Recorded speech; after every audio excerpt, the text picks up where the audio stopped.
Hello everyone, welcome back to a podcast of one's own. You're listening to episode number 4 on the topic how to support the movement. And apologies for the delay, we've been quite busy organizing our #NeverOK event, our collab with the Law Society, and also deadlines and life getting in the way. It does. But we managed to come together, and that's me, Katarina, and I'm joined today by Esther and Victoria. Hello. Hello, girls. Thanks for being on the podcast with me. And what shall we start with? Well, first of all, administration. We Yes. still have our welfare form Yes. that you can find on our social media. Anything that we discuss in a way that you don't find appropriate or that makes you feel uncomfortable or that is in any way you don't think it's actually sense with our values, we just misstep. Please let us know and we can raise the issues with the rest of the committee. Because in GenSoc we're all about constructive criticism. Exactly. So if you do have an issue, please let us know. Reply to us on YouTube in the comment section or on any of our social media, Facebook, Instagram, Twitter, and we will address it and we will talk about it.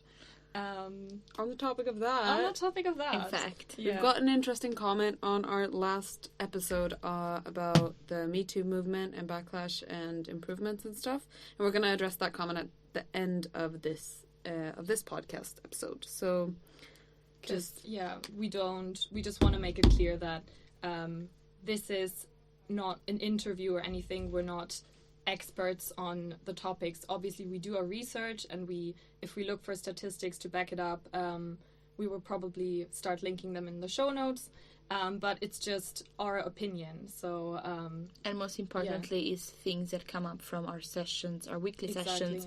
So most of the time it's not just our opinion, but we're it's not just sort of blasting what we our gather personal by views. It's not set in stone. Like, we're here to start a discussion.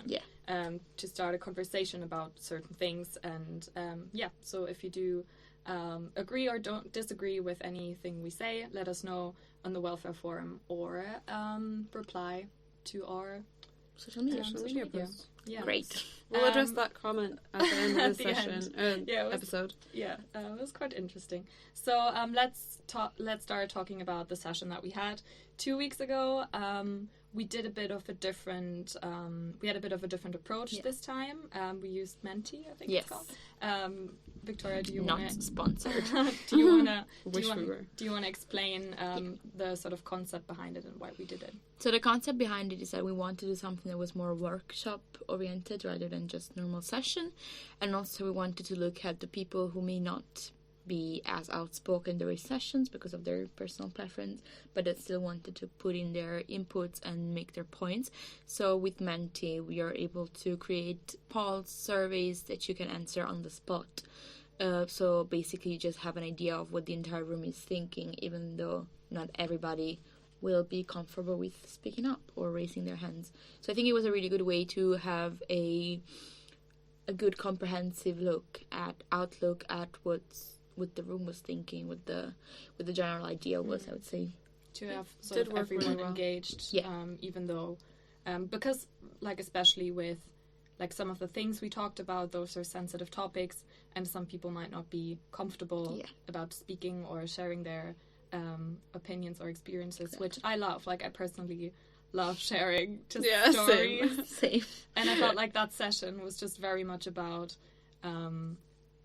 situations you encounter when you talk to people about feminism. So obviously that comes in handy when you kind of talk about. There are like a lot of things to struggle with when you're trying to be an activist, and I think it was just one of those sessions where we just wanted to get as many different experiences as possible, like just like a bank of experiences that you can be like, oh, actually this was a good way to handle that situation, and that was a way that maybe I hadn't thought of before. But that also required a lot of people to kind of contribute. So and we had a lot of different issues and topics coming up, and we just picked out the ones for this podcast, because otherwise we'll be talking for 2 hours. The ones that we felt were kind of people engaged the most with or could relate most to. So one of them was definitely about, and we're going to have a session on calling out and cancel culture, And one of the questions that I sort of personally struggle with as well is how do you call out people, but you sort of keep them in the conversation, and you criticize their opinion or whatever, but you actually make them think about what you're saying and make them question their own values. There's like a and it can thin be a line one. between Yeah. calling someone out on something that they're doing that might not be what you perceive as being right, or maybe even what they want it to come across as, but they just, I don't know. It's difficult to call people out without them thinking or feeling that you're just attacking. And Exactly, especially like it depends on the situation as well. So if you call out someone in front of all their friends, they might get really defensive, and they might not even start thinking about what you're actually saying, because it's like how it's like you the say natural it as well. response. It's just So actually, since the session, I read somewhere or I heard somewhere somebody told me this term, which I actually like, which is calling in someone rather than calling out. Might have been my own therapist, to be quite frank with you. Well, but she's a clever lady. And whatever said this thing, because I literally cannot remember, meant by this was saying, rather than calling out in an accusatory way, if that is not what you want to do, if that's what you want to do, good for you, like, go for it. But if that's not what you want to do, if it's maybe like a loved one or a person that you trust, and you're like, oh wait, I actually don't think that's what they were trying to say, calling them in. So rather than just say you were wrong, saying like, you know, why are you saying this, or hey, have you thought about it this way? So calling them in the conversation, rather than just inviting like them to speak rather them than by like ostracize them from the conversation, you know, which I actually really like. And in a way, what Katharina said, her experience was during the session. So a situation, I think, was when somebody said something homophobic, and you just basically called them out on that, and made them reason with what they said, and actually made them realize that they actually had never thought about it, or didn't actually know what they were talking about. I think in a way that could be an example of calling someone in rather than calling someone out. Like, oh, that's true. Yeah, you know. And I feel like in that particular situation, I mean, it was a setting, I didn't really know these people before, but they were friends of a friend of mine. So it wasn't like a complete stranger. And also, we've sort of had conversation before, so I wasn't just a random person accusing them. But it depends... like, these things depend on the situation as well. Course, like, who's affected by that. And I find it a lot easier to debate with people about things that don't affect me, like, directly as a person. Oh, yeah. Like, they might attack my values or what I stand for, but... I feel I feel like more comfortable about... I don't mind picking a fight with them then, but I completely understand if it's a gay person in the debate and they're personally attacked by what other people say. Of course, yeah, that's different. Maybe that's... If you have the strength, do it. Call them out on it. But I could completely understand if you're just like, I'm going to remove myself from this conversation because it's just hurtful. I think one of the things that we discuss, even in the mental health section of the session, which we will talk about later, is that there is no, like, guideline that is set in stone. There is no dogma. The first thing that you need to think of is safety for yourself, for the situation. You know, realize whether it's a safe environment for you to call somebody in, out, whatever you want, but just whether if it's appropriate, like, in the sense of will it make you an uncomfortable position that you want to be in, or even just really unsafe. And if it is the situation where you feel, wait, actually I don't feel that safe, then, you know, that's what we all agreed on. Like, you have no, how do you say that, like, obligation to do anything. No, I think it's really easy to get into the, like, mindset sometimes that, like, oh, but what's the right way to act in a situation like this? Like, how can I find... Which is, I guess, sometimes maybe a little bit contradictory to the title of the session, which is, like, how to support the movement. Because obviously we're not sitting here with answers, and we're, like, not going to give you a list because that's impossible for us to do. Like, of how to do it, because everything is going to be based on the context and based on the individual and whatever is going on. Yeah. What's been said before. And I will say that if someone says something blatantly homophobic or racist, it's important to sort of realize that this is not an opinion. Yeah. Like, racism or homophobia, it's not an opinion. And if you don't come from, like, sort of a common ground where you're like, okay, we both value, like, human rights. Yeah. So... We talked about that. That was one of the things that we discussed, whether, like, how to handle a situation where the person that you're not necessarily arguing with, but that you're talking to and discussing with says, oh, well, let's just agree to disagree. Yeah, for sure. Because that's a tough one when they're arguing for something that's not an opinion and that's actually just a stance that's oppressing a minority or something that's harmful to you directly or to someone else. Yeah. And then you don't want to sit there and be like, yeah, let's agree to disagree. We can do that for certain things. Like, we don't, I mean, it's the same for us in GenStock. We're not all of us have the same opinion about everything. Like, we argue sometimes, and we don't fight, but it's always, we all come from a place where we're an inclusive place. Yeah. We value the basic, like, human rights. We value that we have different opinions on things. But I think the whole point is that it has to be common ground on what is acceptable. But if someone just doesn't have that, I would say there's literally no point in starting a conversation or even arguing, and you're just gonna wind yourself up, and you're just gonna end up being, like, feeling really, really frustrated, which is an experience that I felt like that a lot recently, that when you're involved in activism and you do events and you do all these kind of things, and then it can be quite frustrating when especially people, when you sort of out yourself as a feminist and then you talk to people and they expect you to have all the statistics, all the answers, but then they would just say something completely, like, out of context that's not even an opinion, and the end of the debate would be like, oh, okay, so let's agree to disagree. Yeah.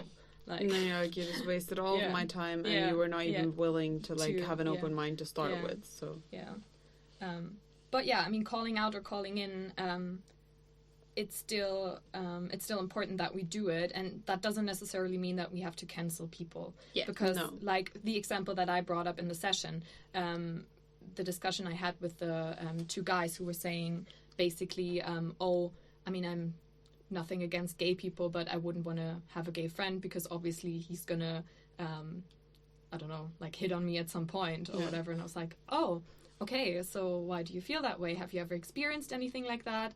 Please share. Yeah. And then at the end of the discussion, they were sort of like, they realized that they had nothing to back it up with. And they were sort of like, I actually don't know any gay people. Yeah. And I was like, duh. And also, like, why are you assuming that, like, none of your female friends are going to hit on you? And, like, that wouldn't have been a problem, even if you like them or not. Like, it's just a very, like, a lot of the time I think that ingrained, like, perspectives and limiting beliefs, just, like, they show up and you can tell that people have not actually given it thought. That's a good moment to call them in, I think. I would say that was like a personal success for me in a way that I felt like for the first time I'd actually managed to sort of call someone out. I mean, it was a heated debate, I'm not going to lie. Like, it got not ugly, but at some point I was like, sorry, like, why would you even assume, like, someone would be interested in you in that way? Like, it got a bit personal as well, but they said some pretty homophobic stuff, so I feel like that was okay of me to get a bit emotional.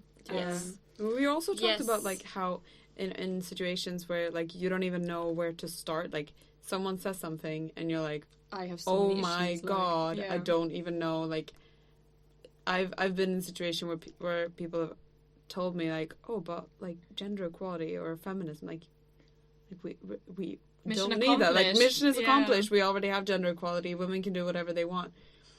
And I'm like, where do I begin? Like, I genuinely don't know where to, like, start, because there's so many levels. Like, and I'm just like, if I start talking about the wage gap, that's one thing, but that's, like, a tiny thing in comparison to, like, other underlying structures, and, like, where in history do I begin, and do I, you know, I think what we arrived at, like, not really arrived at, but one thing that we talked about in the session was that the best way to handle a situation like that is to try to find something that will be relevant to that person. Because if you start thinking about what's relevant to you, and if you're in a position where you've given this a lot of thought, like evidently we have all given gender equality a lot of thought and always do. So we're going to have like a bulk of like arguments for why we need it. You know what I mean? Bulk of opinions, right? So if this person is not giving it a lot of thought, then trying to find a point in their life that you can tie down to gender inequality, then they'll be able to like, oh wait, yeah, you're right. Actually, that did happen to me. I get it. Yeah. So another thing that we talked about for quite a long time was the question, how do I talk to people, like how do I talk to other generations, like your grandparents, for example, maybe even your parents, about feminism and about what's going on like in my life at the moment, what I'm struggling with, because I don't know about you, but my grandparents, they're like 80, 90-ish. Yeah. And sometimes it can be a bit tricky because it's a different time, and my grandparents, I mean, I love them, but the roles at home are still very much, my granddad was sort of like, he was always working, bringing home the money, and my grandma, I mean, she worked as well, but she was responsible for like the entire household, all of the chores, like, and that was never questioned, and I wouldn't, I wouldn't want to preach about how I think that's problematic in a way, because that it's their life. I'm not gonna meddle. Yeah. Obviously, but and it wasn't a different time. So it was a different time, exactly. And they're still open-minded in like a lot of ways, but sometimes I just feel like they don't really quite understand where I'm coming from. Yeah.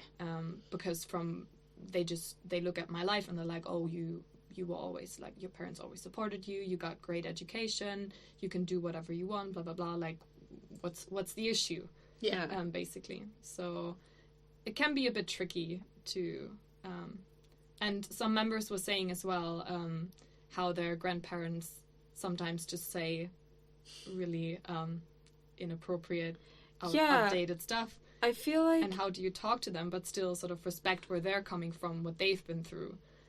It's so difficult. I thought it was really interesting to have that discussion because my grandparents, they're also, as grandparents are, really old. And like, but I wouldn't say that these are conversations that I necessarily have with them. Like, our relationship is founded on a lot of other different things. Yeah. Especially, like, most of all, founded on the fact that I was a child for most of the time that I've known them. You know what I mean? Like, it's so much more than just sitting down having political and ideological discussions. But do you feel like they sort of, you can have a discussion on a level where they would take you seriously and they'd be like, oh, you're a grown-up now. I mean, obviously, because they might still see you as like a little girl and feel you in a way that they're like, oh, you just haven't seen what I've seen, like, you haven't been through what we've been through. Blah, blah, blah. I feel like they would take me seriously, but they would, like, take it with a pinch of salt, like, in terms of applying it to their own. Like, they would be like, oh, yeah, I hear you, but also that's relevant to the society that's going on right now, and currently, like, they're kind of still living in their time, like, a little bit. Yeah, I agree with that. In a way, I'm not saying they're not aware of what's going on in the world, but it's different because, like, my grandparents definitely don't have, like, Instagram and Facebook and like social media in that sense. So in a way, I think they're unaware of how the social climate's changed. Yeah. And so to some extent it can be, it depends on the individual of course, but it can be unfair to expect them to like have the grounds to meet you where you are in your analysis, but because they don't actually just don't know. I think one of the things that we talked about is that because it's so hard to talk to your grandparents and sometimes to your parents too. Yeah. Sometimes even talking to your parents can be like exhausting. Frustrating because you're like, you raised me to be this person that I am. So how do you not agree with what I'm telling you now, you know? Of course, if you have a good relationship with your parents. But I think what's to take away from this situation for the hardship that is talking to older people is that when we become the older generation, hopefully will know to take them seriously. I have a younger cousin, and sometimes she tells me things, and I find myself going, how would you know? Yeah. You're only... And then I go, no, wait. This is what used to frustrate me so much when I was her age. Because she leaves the school, she lives like a day-to-day life with her peers. I don't. So maybe I should listen, you know. And I feel like it's a smaller like age gap, but still, the kids that are in school now, a lot has changed since then. And they're making change is such a happening big quicker difference. and quicker. I think that and they're making such a big difference. Like, if you think about the strike for school climate. Oh my god! Yeah. And I know so many young kids that that would are have never happened when I was in school. Never. I always I look at all these like huge demonstrations, and I think it's amazing. But like, when I was in school, if someone told me, are you gonna skip Friday are you gonna skip school every single Friday to go out and protest? I would have been like, oh my god, no, I can't. Am I allowed? Do I need to ask my mom? Yeah. I know, exactly. But I think for me it's refreshing because I see my cousin, and I've got like, for example, siblings of some friends who are around like maybe 15, 16, maybe a bit older now, but around that age, and I have them on Instagram maybe. So for me it's really beautiful. On every Friday I go on Instagram and I see this series of Insta stories of all of these kids, and I'm like, yes, go for it, you know. And I think sometimes you need to realize that maybe speaking to older people can be a lost battle, because I know for my case, my grandpa did his political battles when he was whatever age it was, because he was a worker in a factory, and so he did his political battles, and I feel like now I think he's about 70 something now. There are different battles. I don't feel like he would actually have the strength to say yes, whatever, because he did what he had to do when it was his time. Yeah. I was thinking about being like in the workforce and stuff, because after the session, or when we were in the session, what I basically said was, I think it's kind of important to be protective of yourself and your relationship with your grandparents, and not just like throw that out the window because you're trying to prove a point that might not even come across, and it's just going to affect like beautiful relationship that is probably not even going to be there for that long, you know. And obviously, I mean, that's sad, let's but be real. Let's be real. Shout out to our grandparents. Like, all morning aside. But like, the difference when you're talking to your parents would be that they're actually still in the workforce. They're still like out there, and so that like that might maybe raise the stakes a little bit and make it more worthwhile to take that battle, as hard as it can be. And that was my standpoint in the session. And then I left the session and I kept thinking about it, and I kept talking about it, and I was talking to my boyfriend about it, and he was like, yeah, but so if you don't take up those conversations with your grandparents, like, your grandparents are still able, even if they're not in the workforce, they're still able to vote. Yeah. So in that sense, I'm like, yeah, okay, we can. And this is gonna sound horrible, but this is like my mentality when I got when I saw the results of the U.S. election. I was like, can't wait for that demographic group to be like, dead. No, but I was like, oh my god, but like that generation, that's gonna be a shift, I think, in political power, like. Yeah. But I think it's very sorry, go on. But in on this topic and a lot of important topics, obviously, it's like, but do we really want to wait like 10, 15, 20, 25 years until like these people can't vote anymore? So that was a bit of a that really gave me another perspective on it. I was like, maybe I don't know, should take it up a bit more. It also like for example, I think it varies to family with family and how your relationship is in the family. Yeah. My example is I only have my maternal grandparents, and for us, every Sunday lunch is a political debate. Yeah. Without any doubt, without any and so we become politically aware from a very young age in my family because it's inevitable. If you want to be part of the discussion, you better know your politicians, okay?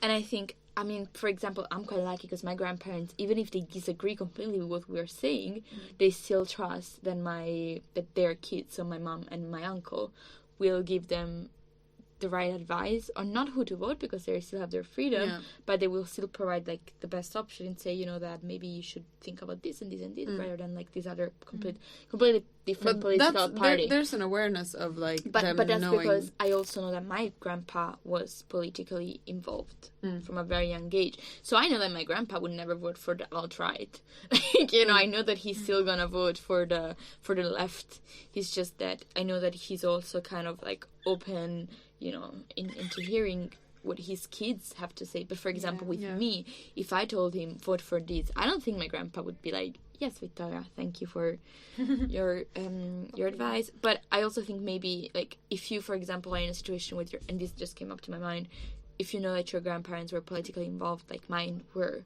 sometimes it's good to also like have that kind of thing where you say like when you were 22, you were doing strikes and you were doing your own thing and you were involved in the party. Yeah. You know, so why shouldn't I also give you advice? And I don't know, maybe if your grandparents are a bit more malleable, they would be able to say, oh, wait, actually, yeah. But it's different from, I mean, obviously with your grandparents or your parents, you already have that sort of established relationship. Of course, yeah. So I feel like if you call them out or whatever, like if you start a discussion about something, it's totally different from just calling a random person out or calling someone out you've just met. Of course. And you kind of, so from just my personal experience in my family, like you can trust that you can even have like a heated debate, but that's still not going to change your relationship with them. Like they're still going to love you the same. And like we said for us and Jensok as well, you don't have to agree on everything.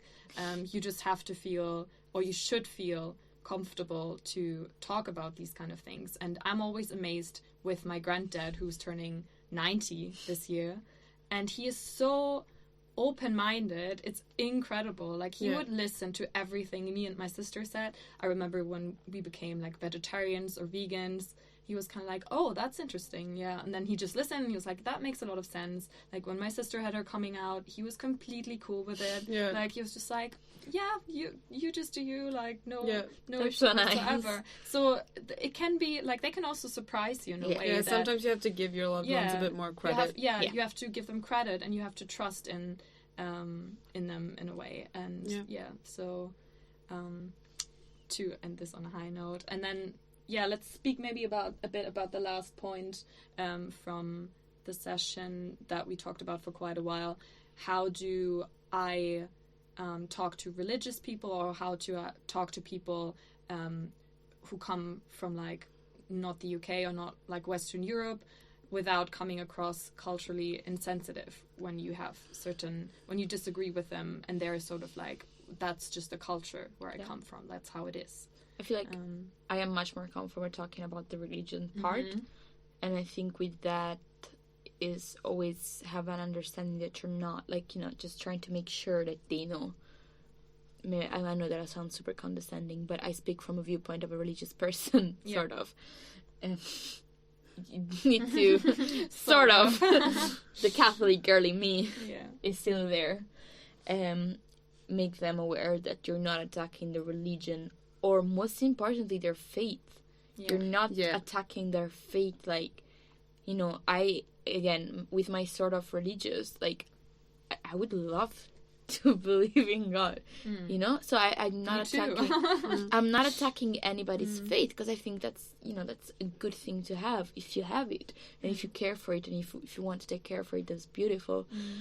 You're just saying, hey, maybe within the institution that you're part of, because I think that's the main district. It's not God. It's just the institution. The institution is. I feel like you have to. There has to be a way of like criticizing someone or what they stand for without being like, oh, you can't say that because it's my religion or it's my culture. No, like or whatever. Nothing can ever be so protected that you can't call out. No, because religion. Aggression. This is my opinion, and I'm just going to say it. Religion should be a personal thing. Yeah. And I'm not going to attack you for what you believe in, but please do not impose your belief or your values on me and my life.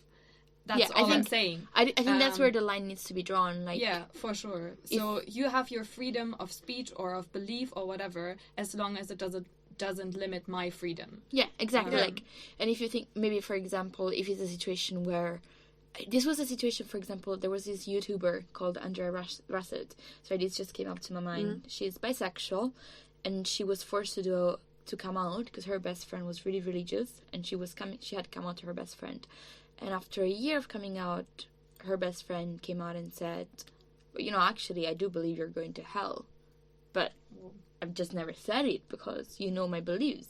And obviously she had, because she was threatening to basically out her, she had to come out publicly. She had to explain why she was no longer friends with a person. And I think the way that she handled it was always very respectful. I think she's a believer too, the YouTuber herself, I'm not sure. But she never said, she attacked me with her religion, and her religion. It's just this specific person lied to me and betrayed our friendship, and because of her beliefs that she tried to impose on me, but it wasn't the religion itself that was a problem. It was the way that she put those values upon me that created the issue. And I think that was a really good and mature way to handle it without because I think what you were saying is true. It's just we should be able to speak about, for example, again, with my grandparents, they're very religious. I come from a very religious family, and sometimes I don't want to be by the way, the church sometimes does things that are not good, because I know that they can take offense to they believe in it a lot, but it also have to have the freedom of saying, and this is also something that I spoke about in the session too. If you are aware of the religion, for example, I'm aware of some Catholic beliefs, then it is helpful to also not use them, but talk to them to this specific with the Catholic. Because I know that Jesus would. I strongly believe that if Jesus was an historical figure right now, he would be on our side. And I don't mean to offend anybody by saying this. I hope I don't. But I believe that he preaches support. He preached love thy neighbor. He preaches community, because that's what humanity stands with, community. So maybe if you feel comfortable, again, of course, to talk to somebody who has a different view of you, or says, no, but the Bible tells me this, remind them, the Bible also tells you to respect everybody, and that there is no category B. Yeah, but I think that's really important too. That's sort of what we have to take from it as well, that the Bible or whatever you believe in, it's been written so long ago. Yeah, of course, yeah. It's been written by men also, and it is sort of open to interpretation at the time that we're in. So you can say, oh, I'm a Christian and I read the Bible this way, and then another person comes and says, oh, but you cannot have an abortion for this and that reason, I think it's important. I think it's just so it can be tricky. It's just so important that this is my personal opinion, that there can't be any institution or thing that ties people together that's untouchable for criticism. If people are not able to talk and criticize and discuss problems within religion, how is that? That's just unacceptable. You can't have an institution or a movement that's immune to any form of I totally discussion. agree. And you can't just shut down a conversation by saying, "Oh, that's just what I believe in." Yeah, it's sorry. You can absolutely then again, believe. that is not an opinion. No, it's just not. And I think you can't back it up. Going back to what you were saying, that was really important. It's as long as it doesn't attack me personally. The example of abortion, you may be pro-life. That's fine. That means that you decide with your own body to never have an abortion because that is what you believe in, and you're right. Fine. That's fine. You do, but then the discussion happens when you come up to me, all of these attacks that happen outside of Planned Parenthood or whatever. You're no, God wouldn't want this, and it's well, tragically, maybe I don't believe in that. But it can be vicious, it doesn't even have to be oh yeah, I think you're committing murder if you do this. It can be subtle as well, with your friends. I remember having someone in my school, at the end of high school, and one of her friends got pregnant and didn't know if she was going to keep it or not. And this girl that I was friends with, knew, she said that she was really like, she was very religious, very, like, Christian Protestant. And she had told her friend, well, you do what you want to do, but you know exactly what I think. Yeah. And, like, she didn't even have to say, like, Judgment. and what I think is that you are committing murder. Like, she didn't even have to say that. Like, it's implied, and it is obviously, first of all, like, infecting the friendship, but also, like, that's a traumatizing thing to hear from a friend or from anyone, even if it's just implicit. And I think in that sense, like, you have to just keep those values to yourself. Yeah, and we're gonna have a session, maybe this semester, probably next semester, about body autonomy, where we're gonna talk about all of these things in detail. So I would say we wrap it up for now in terms of the session. Yeah. And take home message is basically there's no right or wrong. It's all just context based. But it's context based, and just keep in mind that you have to pick your battles. Your mental health, like your well-being, always comes first. Yeah. Remove yourself from the conversation if you're not comfortable. Also, in my experience, what helps is if you have support. Like for that conversation that I had before, that debate that I talked about, I had my best friend with me, and she backed me up on everything I said. Yeah. So that gave me like the strength to sort of pick the fight and be like, so... I mean, sometimes people will also take the piss. They'll be like, oh, but explain this to me, explain this to me, explain it to me. If you don't have the energy, like, refer them to Google. Google is your best friend. Like, you can Google that. There's a nice video that is will called help Google you. Is Your Friend. Yeah. I think you can just, like, search Google Is Your Friend. Like, you don't have to do all the emotional labor all the time if it's just, like, people that are too lazy to do it themselves. So, anyway. Yeah. Like we said in the beginning, we're not, obviously, we're all about constructive criticism. So let's talk about the comment that we got for our Me Too podcast on YouTube. We just saw it now. Yeah, but apologies for that, by the way. Yeah, we're gonna address it because I feel like it's still... it's important in the way it's an important comment too. Yeah, like, it's an important comment too, and it can give us sort of it's just feedback for us, like what can we do better, or maybe what could you also do better in terms of phrasing your opinion when you so first of all, I think it's important to point out that, again, like we said at the beginning, this is not an interview. So this is not an expert interview. We're not interviewing experts. We're just providing our own opinions, which are informed and formed through references. I mean, we're all university students. We've done our research, but we know how essentially research works. Yeah. And for that, like Katarina was saying, we're gonna provide notes at the end of if we provide statistics, and also most importantly, they're not just our own opinions. Their opinions get formed with the discussions that happen during the session, which means that maybe sometimes we say things in our own ways, but it's just what comes out of the discussion of 20-ish people, sometimes more, sometimes less. So do you want to maybe say what the comment was about, so we're all in case so you haven't read it. The comment was just about statistics that we gave mostly, which is that we said that I think 2% of the 4% of 40% accusations of sexual misconduct or rape are false. Yeah. And we just pointed that out to make it very clear that while there is the public perception that false accusations are a huge thing, the numbers actually don't back it up. That was the point that we were making. And that statistic came from from research for the Home Office. Yeah. And that's for the UK. So most of the statistics that we use are going to be from the UK, but there have been similar studies in the US and Europe, and the same number lands between 2 and 6%. And that's anywhere.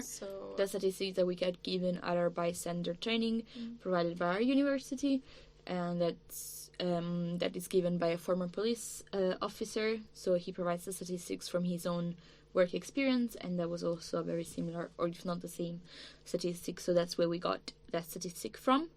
So the comment also mentioned some other statistics, some other numbers, which I'm not going to mention because I don't know where they're coming from.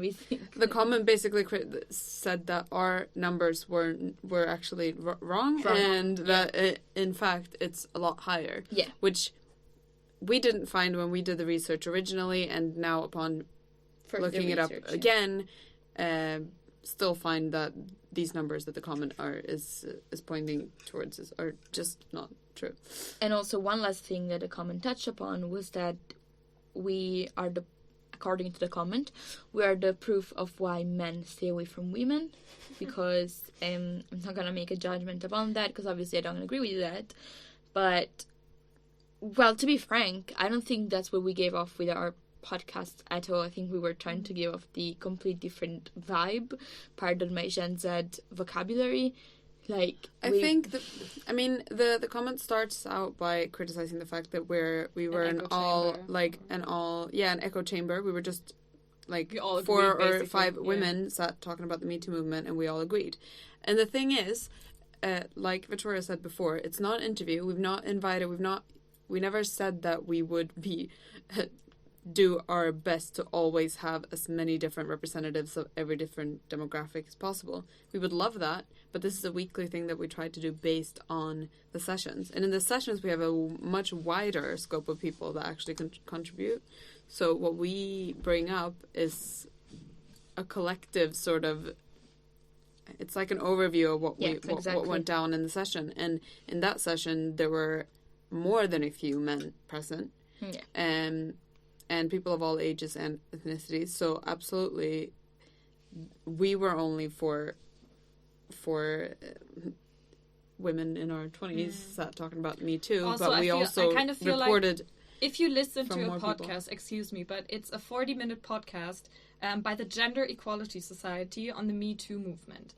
I'm sorry, but what do you expect? Like, and I also thank you for listening. Thank you for that. But then I'm kind of asking myself whether that person who wrote the comment listened to the very end, because not everything we said was that we didn't agree on everything that the Me Too movement did or that it stood for. Because like at the end of the podcast, for example, we talked about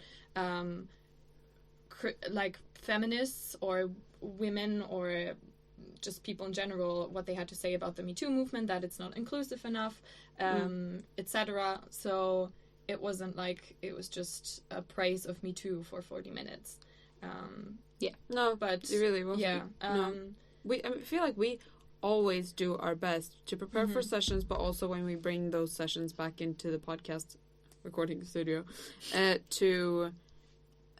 to bring in a lot of different perspectives on things. That's the whole point of the society, really. So if that's I guess that's a take-home message for us. If that is not communicated as well as we want it to be, we can take that. What I will take from the comment, which I think it's good, that when they were like, oh, your numbers were false, which they aren't, I cannot stress that enough, it's been like actual research done for the Home Office. But what I'm going to take from this is that if we bring up statistics, we will do show notes and we will link the statistics that we found. So it's actually minimize not just thrown around numbers. Yeah, just thrown around numbers. So I think in that way, that was constructive in a way. It was. Yes. Think about it. Thank you for taking the time. Thank you for taking the time. And if you listen to this podcast, maybe you can give us a thumbs up. Yes.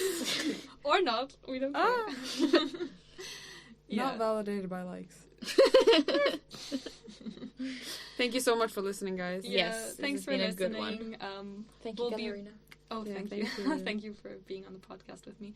So we'll be back next time talking about the #NeverOK event that we had with the Law Society, and hopefully we'll get one of them to speak to us about it, so it's not just us 3 or 4 talking about it, but we actually have men on the podcast. Wow. Oh my God. We're so diverse.